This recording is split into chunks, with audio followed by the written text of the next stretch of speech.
El momento en que Bill Gates se quedó completamente en silencio frente a una mujer que acababa de humillarlo sin levantar la voz. Esto ocurrió en un pequeño pueblo de México. Y lo que vas a ver a continuación explica por qué el hombre más rico del mundo tuvo que admitir públicamente que estaba equivocado.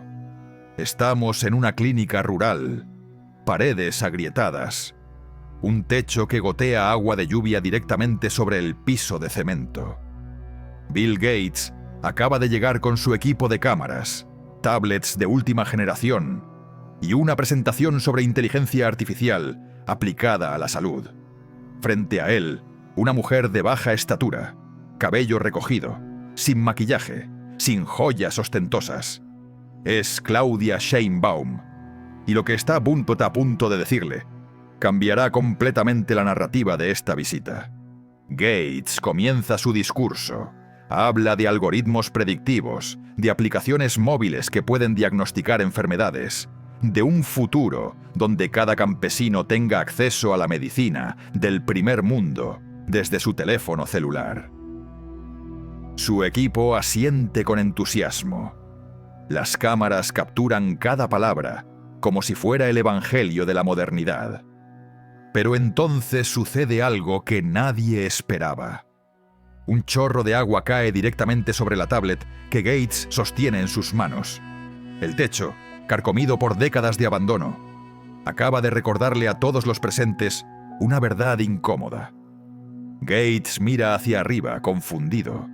Su equipo se apresura a secar el dispositivo. Y en ese preciso instante, Claudia Sheinbaum da un paso adelante. «Mire, señor Gates», dice con una calma que contrasta brutalmente con el caos del momento. «Yo aprecio mucho su visión del futuro. Pero permítame mostrarle algo que quizás usted no ha considerado. Lo que ocurre en los siguientes segundos define exactamente por qué esta mujer se convirtió en la primera presidenta de México». Sheinbaum camina hacia la esquina más deteriorada de la clínica. Señala las grietas en la pared, el moho que trepa por los rincones, los cables eléctricos expuestos que representan un peligro mortal. Luego se gira hacia Gates y pronuncia las palabras que él jamás olvidará. «Antes de hablar de aplicaciones, señor Gates, necesitamos arreglar este techo. Antes de algoritmos, necesitamos que esta clínica no se caiga sobre las cabezas de los pacientes. La tecnología es maravillosa, pero no puede curar a un niño si el edificio donde lo atienden está a punto de colapsar. El silencio que sigue es ensordecedor». Gates, un hombre acostumbrado a que el mundo entero aplauda cada una de sus ideas, se encuentra de pronto sin palabras. Su equipo intercambia miradas nerviosas. Las cámaras siguen grabando, pero nadie sabe muy bien qué hacer con este material. Y aquí viene lo verdaderamente extraordinario.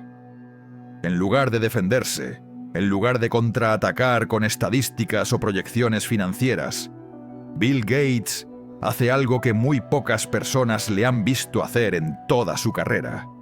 Se detiene, respira profundamente y luego, mirando directamente a la cámara que lo acompaña, pronuncia una frase que resonará en los pasillos del poder durante años. «Esto», dice Gates señalando a Sheinbaum, «esto es exactamente por qué el mundo necesita líderes públicos como ella. Nosotros en el sector privado tenemos recursos, tenemos tecnología, tenemos ideas. Pero sin personas que entiendan las prioridades reales de la gente, todo eso no sirve de nada. Pero la historia no termina aquí. Lo que sucedió después de esta confrontación inicial es aún más revelador y explica cómo una científica mexicana logró cambiar la perspectiva del hombre que ha donado más dinero a causas humanitarias que cualquier otro ser humano en la historia. Para entender el peso de este momento, necesitamos retroceder unas horas. Esa mañana, El equipo de Bill Gates había llegado a México con una agenda muy clara. Querían documentar cómo la tecnología de la Fundación Gates estaba transformando la salud rural en América Latina. Habían seleccionado cuidadosamente las locaciones, preparado testimonios de beneficiarios agradecidos, coordinado cada detalle para crear un video promocional impecable. Pero Claudia Sheinbaum tenía otros planes. Cuando se enteró de la visita, insistió en modificar el itinerario. No quería mostrarle a Gates las clínicas modelo, las instalaciones renovadas, los casos de éxito cuidadosamente seleccionados. Quería que viera la realidad sin filtros, y esa realidad tenía nombre: San Miguel Tlaixpan, un pueblo de menos de 3.000 habitantes, donde la clínica de salud llevaba 15 años esperando una renovación que nunca llegó. El equipo de Gates protestó. Esto no estaba en el programa, dijeron. Podría enviar un mensaje equivocado, argumentaron. Pero Sheinbaum fue inflexible.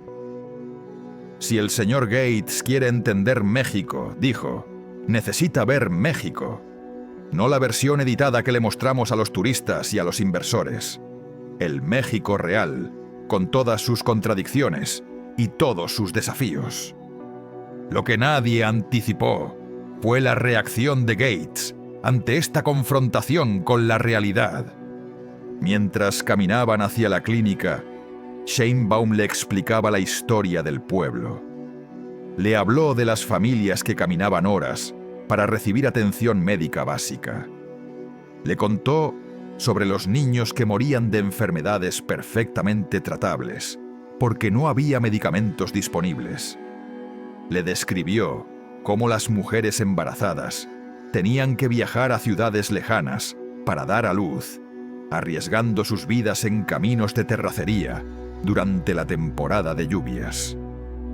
Gates escuchaba en silencio, pero su lenguaje corporal contaba otra historia. Cada vez que Sheinbaum mencionaba un problema estructural, él consultaba su tablet, buscando alguna solución tecnológica que pudiera ofrecer. Era como si no pudiera concebir un problema que no tuviera una aplicación como respuesta. Y entonces llegaron a la clínica. Lo que Gates vio al cruzar esa puerta cambió algo fundamental en su manera de pensar. Pero eso lo descubrirás en un momento, porque primero necesitas entender quién es realmente Claudia Sheinbaum y por qué su enfoque es tan radicalmente diferente al de los líderes tradicionales. Claudia Sheinbaum no nació en la política, nació en la ciencia. Se doctoró en ingeniería energética, trabajó en investigación climática, publicó artículos académicos que fueron citados por expertos de todo el mundo. Cuando otros políticos hablaban de corazonadas y promesas vacías, ella hablaba de datos, de evidencia, de metodología. Pero había algo más que la distinguía de sus contemporáneos. Sheinbaum entendía que la ciencia sin humanidad es tan peligrosa como la ignorancia, que los números solo tienen valor cuando representan vidas reales, familias reales, comunidades reales. Esta comprensión profunda de la conexión entre el conocimiento técnico y la experiencia humana es precisamente lo que la preparó para enfrentar a Bill Gates en aquel pueblo olvidado. Ahora volvamos a la clínica, donde algo extraordinario está a punto de suceder. Después de que Gates admitiera públicamente la importancia del liderazgo público, Sheinbaum hizo algo que ningún político haría normalmente frente a las cámaras. En lugar de celebrar su victoria retórica, en lugar de aprovechar el momento para atacar a su interlocutor, extendió su mano hacia Gates y dijo algo que él no esperaba escuchar. Señor Gates, trabajemos juntos. Usted tiene los recursos y la tecnología. Nosotros tenemos el conocimiento del terreno y el compromiso con nuestra gente. Por separado, ambos fallamos. Juntos, Podemos lograr algo que ninguno de los dos podría hacer solo. Gates la miró durante un largo momento. Las cámaras seguían grabando. El equipo contenía la respiración. Y entonces, Bill Gates sonrió. No era la sonrisa de cortesía que reservaba para las conferencias de prensa. Era una sonrisa genuina. La sonrisa de alguien que acaba de aprender algo nuevo sobre el mundo y sobre sí mismo. «Tiene usted razón», dijo finalmente. «Absolutamente razón.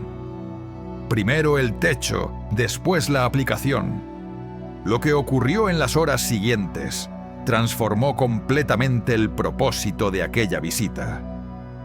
Gates canceló el resto de su itinerario programado. Le pidió a su equipo que guardara las tablets y las presentaciones. Y durante el resto del día, caminó junto a Sheinbaum por las calles de San Miguel Tlaixpan, escuchando a los habitantes, tomando notas en un cuaderno de papel, haciendo preguntas que ningún algoritmo podría haber formulado. Visitaron la escuela primaria, donde los niños estudiaban en salones sin ventanas. Conocieron a Doña Carmen, una partera tradicional de 80 años que había traído al mundo a 3 generaciones del pueblo. Compartieron una comida sencilla en casa de una familia que no tenía idea de que estaba alimentando a uno de los hombres más ricos del planeta. Y en cada parada, en cada conversación, Sheinbaum demostraba por qué su liderazgo era diferente. No hablaba a la gente como si fueran beneficiarios de su generosidad. Les hablaba como iguales, como compañeros en una lucha compartida. Preguntaba más de lo que afirmaba. Escuchaba más de lo que hablaba. Y cuando hacía promesas, eran promesas concretas, medibles, con plazos definidos. Si este contenido está cambiando tu perspectiva sobre lo que significa el verdadero liderazgo, suscríbete a este canal ahora mismo y activa la campana de notificaciones. Deja un comentario contando qué cualidad de liderazgo admiras más. Tu participación ayuda a que más personas descubran estas historias que los medios tradicionales ignoran. Pero la prueba definitiva del impacto de Sheinbaum sobre Gates estaba por llegar. Al caer la tarde, mientras el sol pintaba el cielo de naranja sobre las montañas de México, Gates pidió un momento a solas con Sheinbaum.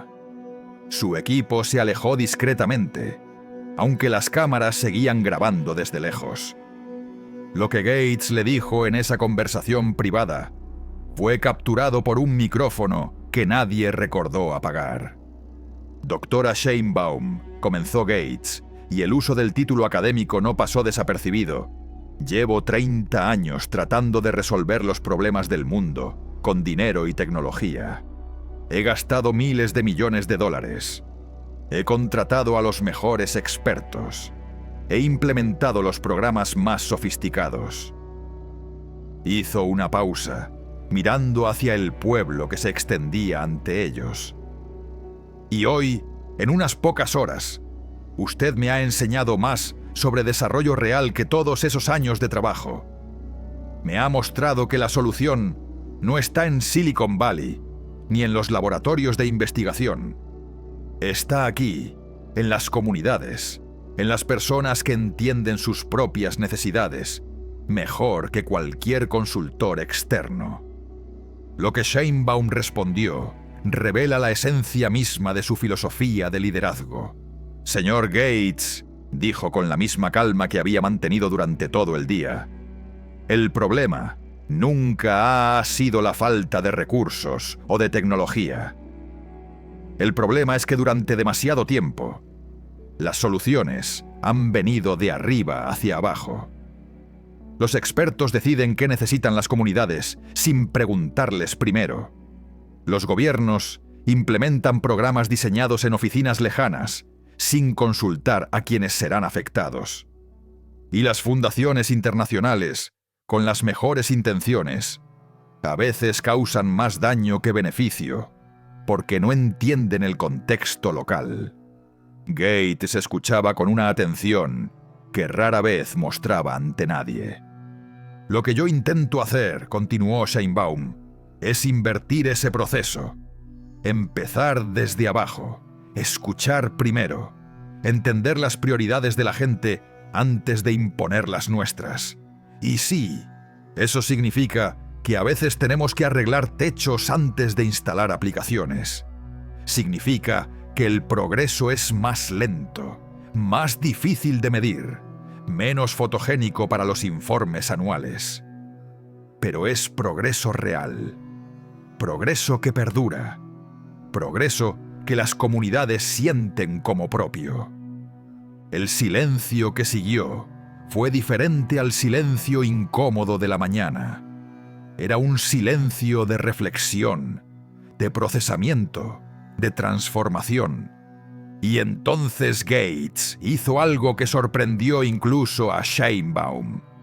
Sacó su teléfono, marcó un número y sin más preámbulos dijo, ¿a quién contestó? Cancela la presentación de mañana en la Ciudad de México. Vamos a rediseñar todo el programa de salud rural para América Latina. Y quiero que la doctora Sheinbaum lidere el proceso de consulta comunitaria. Lo que acababa de ocurrir era más que un cambio de agenda. Era un cambio de paradigma. Pero la historia da un giro inesperado aquí, porque lo que nadie sabía en ese momento era que alguien estaba observando todo desde las sombras.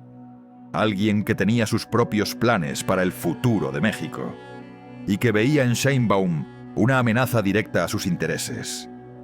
Esta persona enviaría un mensaje esa misma noche que desencadenaría una serie de eventos que pondrían a prueba todo lo que Sheinbaum había construido.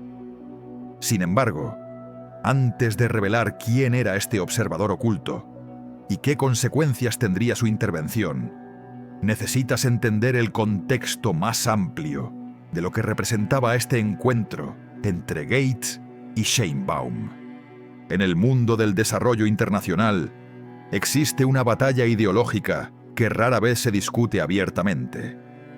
Por un lado, están los tecno-optimistas, quienes creen que cada problema humano tiene una solución tecnológica esperando ser descubierta.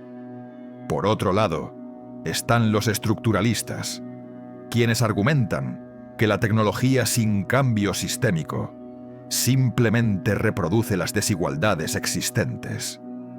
Gates, durante la mayor parte de su carrera filantrópica, había sido el abanderado del primer grupo. Su fundación había invertido miles de millones en vacunas, en semillas mejoradas genéticamente, en sistemas de identificación digital, en plataformas educativas virtuales, y había logrado resultados impresionantes en términos de métricas globales. Pero lo que Gates no había considerado suficientemente era lo que los economistas llaman el problema de la última milla. Puedes tener la mejor vacuna del mundo, pero si no hay caminos para llevarla a las comunidades remotas, si no hay refrigeración para mantenerla viable, si no hay personal capacitado para administrarla, esa vacuna es tan útil como un pisapapeles de lujo. Sheinbaum entendía este problema de manera visceral. Lo había vivido durante sus años como jefa de gobierno de la Ciudad de México, cuando descubrió que los programas sociales más sofisticados fracasaban porque nadie se había tomado el tiempo de preguntar a los beneficiarios qué necesitaban realmente.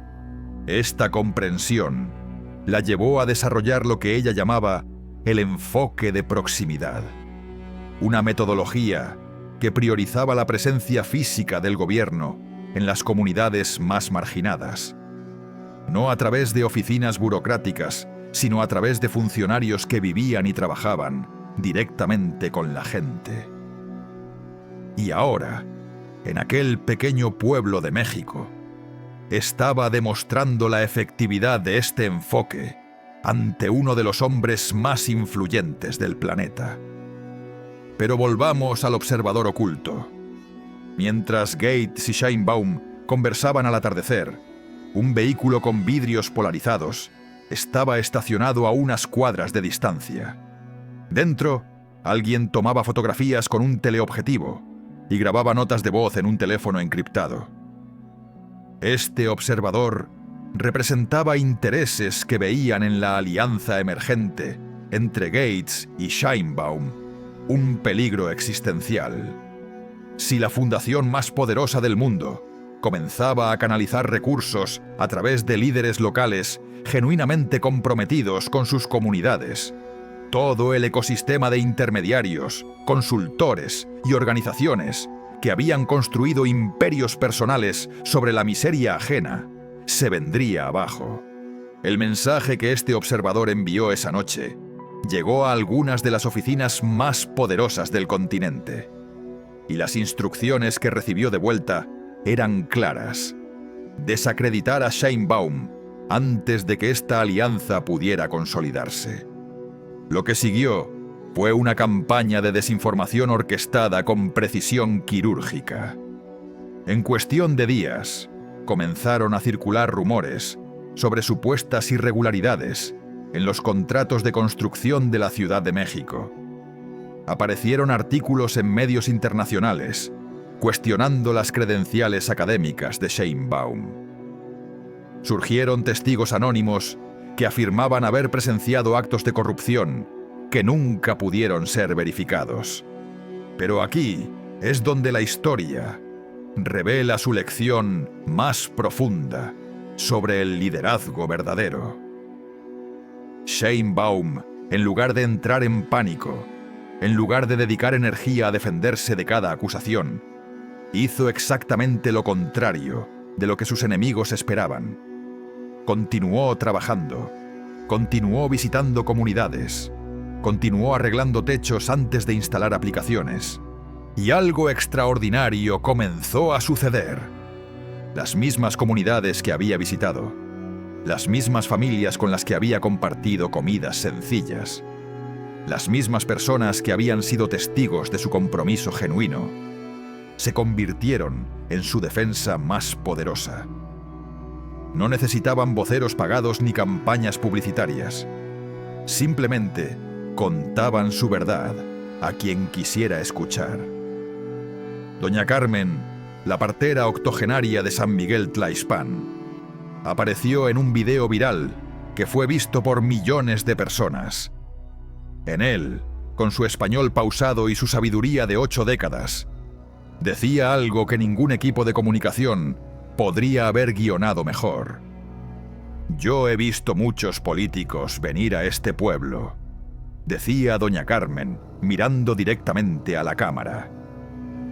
«Vienen antes de las elecciones, prometen el cielo y la tierra, se toman fotos con los niños y luego desaparecen como si nunca hubieran existido. Pero esta mujer es diferente. Esta mujer se sentó conmigo en mi cocina, comió mis tortillas, me preguntó sobre mis nietos y me escuchó. No me prometió nada que no pudiera cumplir. Y cuando se fue, me dijo que volvería. ¿Y saben qué? Volvió. 3 veces volvió antes de que yo siquiera le pidiera algo. Este testimonio, multiplicado por cientos de voces similares en todo el país, resultó ser más poderoso que cualquier campaña de desprestigio. Bill Gates, por su parte, no permaneció en silencio ante los ataques. En una entrevista que concedió a uno de los medios más importantes del mundo, cuando le preguntaron sobre las acusaciones contra Sheinbaum, respondió con una franqueza inusual en él.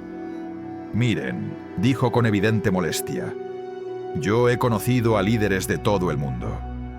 He cenado con presidentes, primeros ministros, monarcas. He trabajado con algunas de las mentes más brillantes del planeta. Y puedo decirles, sin la menor duda, que Claudia Sheinbaum es una de las personas más íntegras y más capaces que he conocido en mi vida. Lo que ella me enseñó en un solo día, en aquel pequeño pueblo de México, Vale más que 100 conferencias sobre desarrollo internacional. Quien está detrás de estas acusaciones tiene motivaciones que nada tienen que ver con la verdad. Esta declaración tuvo un efecto devastador sobre los orquestadores de la campaña de desprestigio.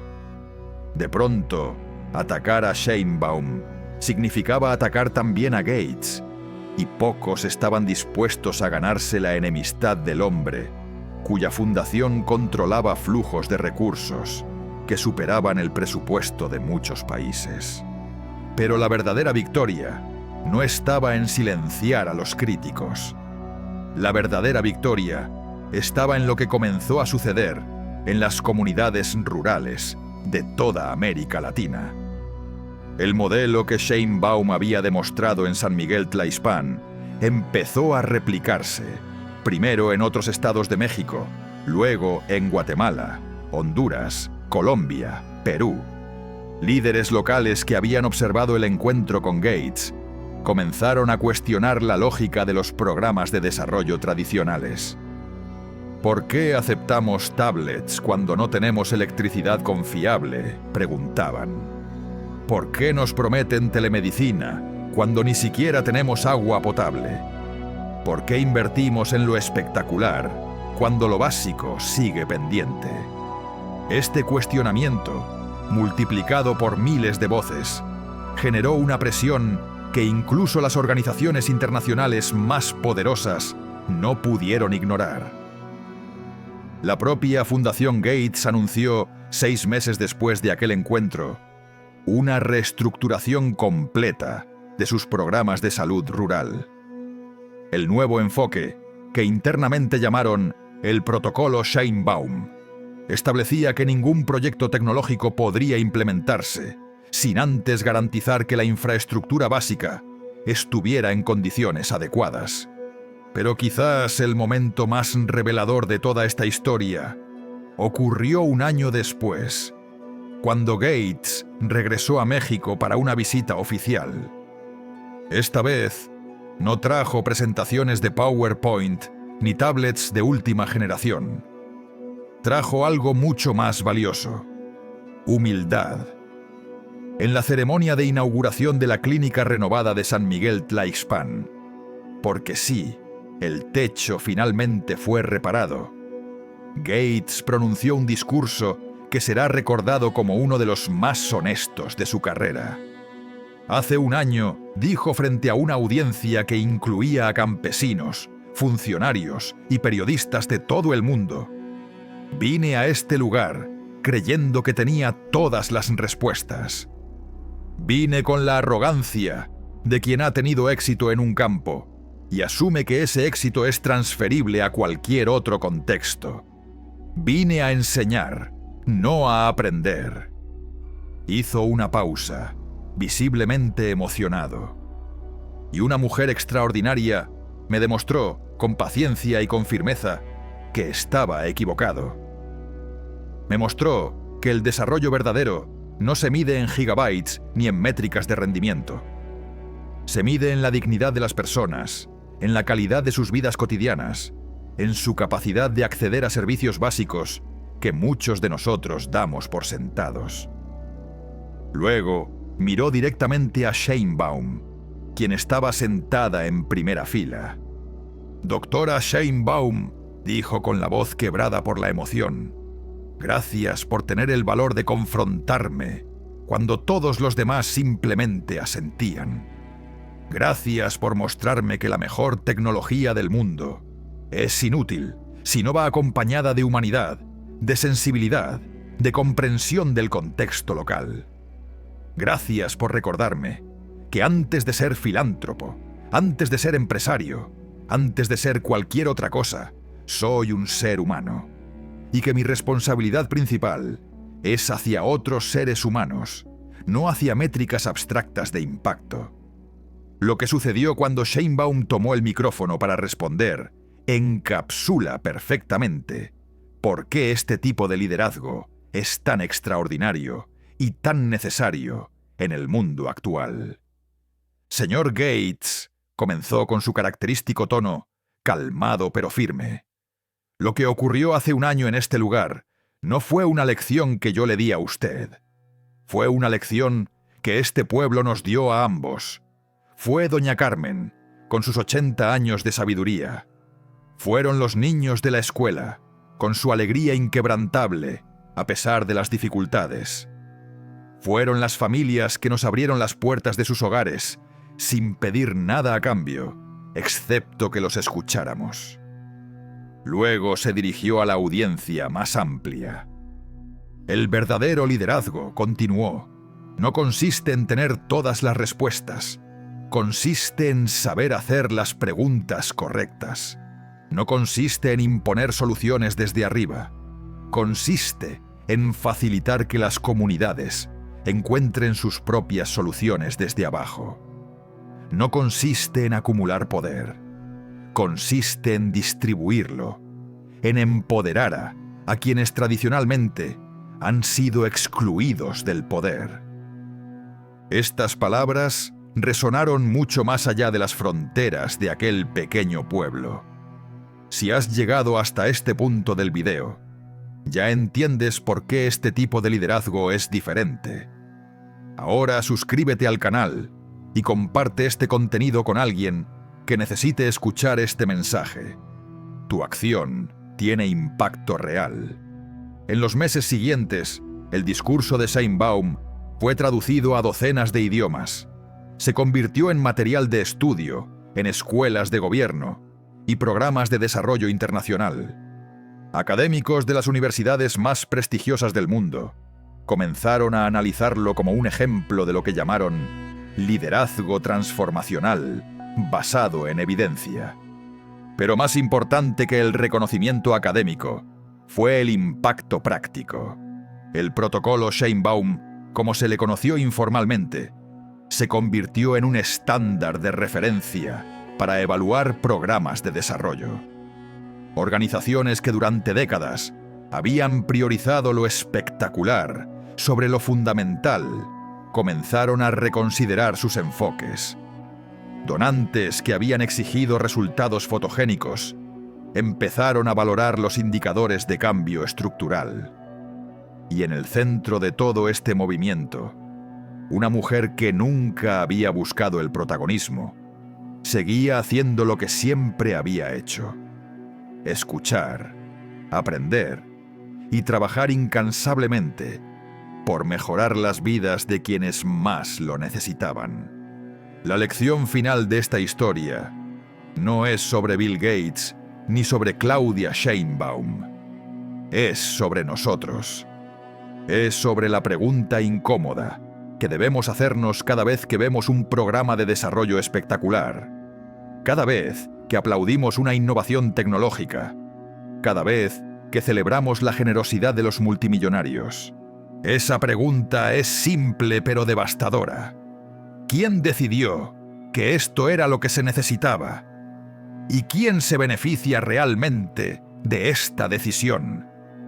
Porque cuando permitimos que las soluciones vengan siempre de arriba hacia abajo, cuando aceptamos que los expertos lejanos saben mejor que las comunidades locales lo que éstas necesitan, cuando priorizamos lo visible sobre lo esencial, estamos perpetuando exactamente el tipo de sistema que genera las desigualdades que supuestamente queremos combatir. Claudia Sheinbaum entendió esto desde el principio de su carrera. Entendió que su doctorado en ingeniería no la hacía más sabia que doña Carmen. Entendió que sus publicaciones académicas no le daban derecho a imponer soluciones sin consultar. Entendió que el verdadero progreso se construye desde abajo, ladrillo a ladrillo, techo a techo, conversación a conversación. Y cuando tuvo la oportunidad de confrontar a uno de los hombres más poderosos del planeta, no lo hizo con arrogancia ni con resentimiento. Lo hizo con la misma paciencia y la misma firmeza con la que había confrontado cada desafío a lo largo de su vida. Primero el techo, después la aplicación. Estas 6 palabras contienen más sabiduría sobre el desarrollo humano que bibliotecas enteras de teoría económica. Porque nos recuerdan que antes de soñar con el futuro, debemos atender el presente. Que antes de prometer revoluciones digitales, debemos garantizar dignidades básicas. Que antes de cambiar el mundo, debemos escuchar a quienes lo habitan. Bill Gates, con toda su riqueza y todo su poder, necesitó viajar a un pequeño pueblo de México para aprender esta lección. Necesitó ver un techo que goteaba para entender que sus tablets eran inútiles si no había un lugar seco donde usarlas. Necesitó escuchar a una mujer que no le tenía miedo para comprender que su enfoque, a pesar de todas sus buenas intenciones, estaba fundamentalmente equivocado. La pregunta que queda es, ¿qué haremos nosotros con esta lección? Porque cada uno de nosotros, en nuestra esfera de influencia, tiene la capacidad de elegir entre imponer soluciones o facilitar procesos. Tiene la capacidad de elegir entre hablar o escuchar. Tiene la capacidad de elegir entre el espectáculo y la sustancia. La historia de aquel encuentro en San Miguel Tlaixpan es, en última instancia, una historia de esperanza. Nos demuestra que incluso los más poderosos pueden cambiar cuando se les confronta con la verdad. Nos demuestra que el liderazgo genuino no requiere grandes recursos, sino gran integridad. Nos demuestra que una mujer de baja estatura, sin maquillaje ni joyas ostentosas, puede transformar la perspectiva del hombre más rico del mundo, con 6 palabras sencillas. Y nos invita a preguntarnos, ¿qué techos necesitamos arreglar nosotros antes de pensar en aplicaciones? Esa es la herencia de Claudia Sheinbaum. No las estadísticas ni los reconocimientos, sino la demostración viviente de que otro tipo de liderazgo es posible.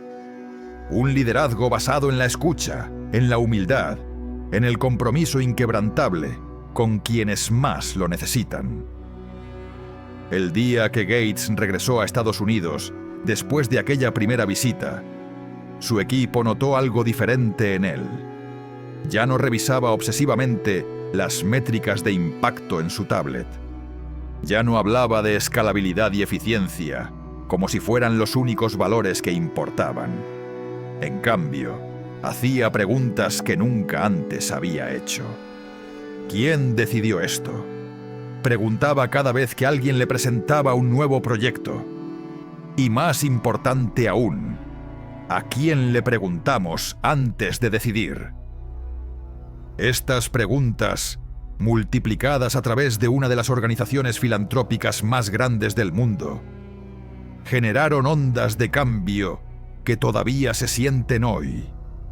Pero el verdadero legado no está en los cambios institucionales. Está en cada persona que escucha esta historia y decide hacer las cosas de manera diferente. Está en cada líder comunitario que se atreve a confrontar a los poderosos con la verdad. Está en cada ciudadano que exige que los programas de desarrollo respondan a necesidades reales y no a agendas externas. Claudia Sheinbaum no cambió el mundo aquel día en San Miguel Tlaixpan, pero demostró que el mundo puede ser cambiado. Un techo a la vez, una conversación a la vez, una decisión correcta a la vez. Y eso, al final del día, es todo lo que cualquier líder puede hacer. Mostrar que el cambio es posible, inspirar a otros a intentarlo. Y nunca, nunca, nunca olvidar que antes de las aplicaciones, antes de los algoritmos, antes de toda la tecnología del mundo, están las personas. Personas con techos que gotean. Personas con sueños que merecen ser escuchados. Personas cuya dignidad vale más que todas las tablets del mundo. Primero el techo, después la aplicación. 6 palabras que cambiaron a Bill Gates. 6 palabras que definieron a Claudia Sheinbaum. 6 palabras que podrían cambiar el mundo si tan solo decidimos escucharlas.